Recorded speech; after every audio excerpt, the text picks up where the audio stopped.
मुझसे पहले एक इतिहासकार हिस्टोरियन, उनके बाद सैयदा आपा जो प्लानिंग कमीशन की मेंबर रही हैं और जिनका काम ये रहा है कि वो लगातार रिपोर्ट्स बनाएं, रिसर्च करवाएं, करें और देश की नीतियां निर्धारित करें।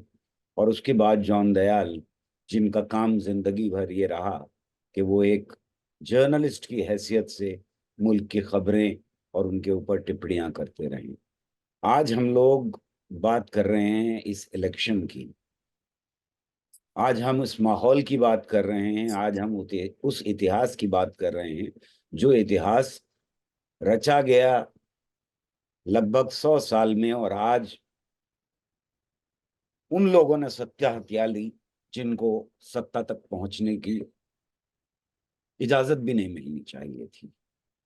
मैं समझता हूं कि एक साइंटिस्ट, एक इतिहासकार, एक प्लानर, नेशनल लेवल की एक 50 साल के जर्नलिस्ट को अपने अपने काम करने चाहिए, और वही हम उसी को ही हम कह सकते हैं कि वो सभ्य समाज होगा जहां पर। लेकिन आज मुल्क हमसे ये डिमांड कर रहा है कि हम सड़कों पे उतरें। आज मुल्क हमसे ये डिमांड कर रहा है कि हम वोट के लिए झोली फैलाएं। आज मुल्क हमसे ये डिमांड कर रहा है कि हम एक पैम्फलेट लेकर के लोगों के घर घर जाएं। आज मुल्क हमसे ये कह रहा है कि हम अगर ट्विटर पे लिख सकते हैं तो ट्विटर पे लिखें।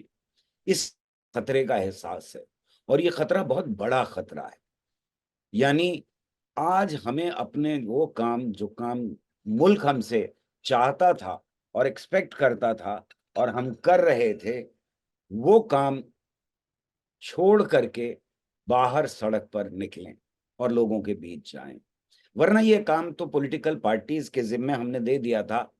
वो करती रहती, इलेक्शन लड़ती, जीतती, नीतियां बनाती, लोगों से सलाह मशविरा करती। आज एक ऐसी सरकार मौजूद है गद्दी के ऊपर जो जिहालत से भरी हुई है, इसलिए हमें बाहर निकलना पड़ा। जॉन ने अभी जरा देर पहले जिक्र किया संविधान का। मृदुला ने भी जिक्र किया उसके ऊपर खतरे का। मैं ये समझता हूं कि संविधान ने बहुत सारी बराबरियों की का वादा किया था हमसे, और उसमें एक बराबरी हमको मिल गई। बाकी बराबरी नहीं मिल पाई, लेकिन एक बराबरी हमें मिल गई, वोट की बराबरी जिसे मैं कहता हूं। वोट की बराबरी वो बराबरी है जो हम डालने जाते हैं तो एक प्रेसिडेंट ऑफ इंडिया का और अडानी का और हमारा वोट बराबर होता है। उस दिन ये मुल्क बराबर होता है। इस दिन उस मुल्क का हर एक शहरी बराबर होता है। तो ये जिम्मेदारी हमारी एक शहरी की हैसियत से भी है कि हम जो कर सकते हैं ऐसी सरकार को हटाने के लिए जो सरकार इस मुल्क के संविधान के लिए ही खतरा बन गई। ऐसी सरकार को हटाने के लिए जरूरी बात यह है कि हम जो कुछ कर सकते हैं करें।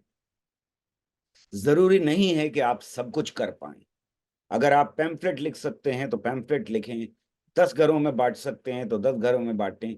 ये जो पैम्फलेट जिसकी जिक्र किया सैयदा आपा ने, या आज रिलीज हो रहा है और बच्चियां पढ़ने जा रही हैं, इस पैम्फलेट की और कॉपियां खुद बना लें और आगे तक पहुंचाएं।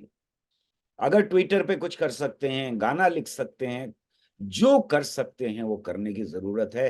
अगर आप बस में सवार हैं तो बस में भी कैंपेन हो सकता है, अगर मेट्रो में सवार हैं तो मेट्रो में भी कैंपेन हो सकता है।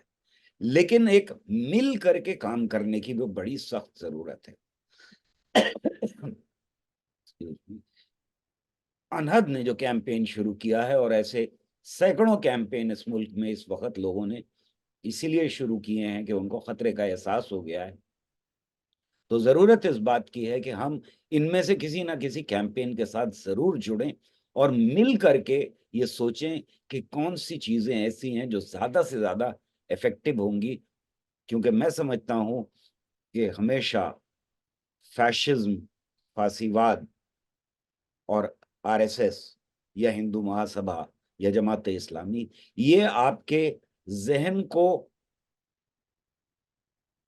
पे फालिज गिराने के लिए, उसको मफलूज करने के लिए आपके जज्बात के साथ खेलते हैं, और आपके जज्बात के साथ खेल करके ये एक से दूसरा कदम आगे बढ़ाती हैं। ये रियलिटी से आपको दूर ले जाती हैं, जो आपकी भौतिक स्थितियां हैं उनसे दूर ले जाती हैं। जरूरत इस बात की है कि हम भी कोशिश करें कि हमारा कैंपेन ज्यादा से ज्यादा लोगों के दिलों को, दिमागों को छू सके। और उसके लिए जरूरत इस बात की होगी कि हम अपनी जबान को खूबसूरत रखें, हम अपने लोगों तक पहुंचने को खूबसूरत रखें, उनकी जबान ना इस्तेमाल करें। मैं समझता हूं कि ये एक बहुत अहम कैंपेन होने जा रहा है और दिल्ली की सातों सीट वो हारने जा रहे हैं हमारी मेहनतों की वजह से। मैं समझता हूं कि हमारे उसमें शमूलियत भी बहुत ज़रूरी है। अगर हम इस बार शामिल नहीं हुए उसमें, तो अगली नस्लें हमें माफ़ नहीं करेंगी। बहुत शुक्रिया।